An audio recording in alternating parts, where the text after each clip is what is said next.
अस्सलाम वालेकुम nursery class, कैसे हैं आप सब। उम्मीद है आप सब लोग ठीक होंगे। नर्सरी क्लास, आज हम उर्दू का काम करेंगे।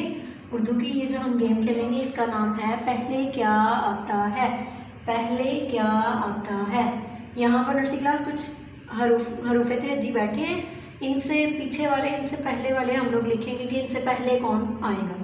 यहाँ देखें, ये बैठा है, कौन बैठा है, श बैठा है। इससे पहले कौन आएगा नर्सरी क्लास, शाबाश, इससे पहले आएगा स।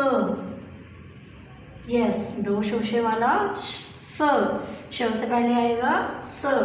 अब यहाँ देखें, यहाँ कौन बैठा है, ट से पहले कौन आएगा, शाबाश, यहाँ आएगा दो नुक्तों वाला त, कौन आएगा, त, शाबाश। यहाँ आए, यहाँ लिखा है ग से पीछे कौन आता है, शाबाश, एक स्टिक वाला क, शाबाश। अब यहाँ आए, यहाँ बैठा है च से पीछे कौन आता है नर्सरी क्लास, च से पीछे आता है एक नुक्ते वाला ज।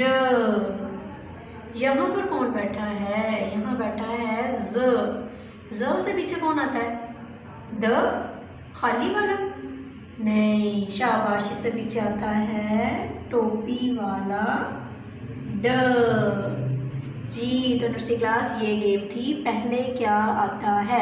इसके पीछे जगह खाली थी, इसलिए हमने इसके पीछे वाला फ्रेंड लिखा, ठीक है। ये इस गेम का नाम है पहले क्या आता है। आप लोगों ने इसी तरह इसकी प्रैक्टिस करनी है और इसे अच्छे तरीके से याद करना है। अल्लाह हाफिज़।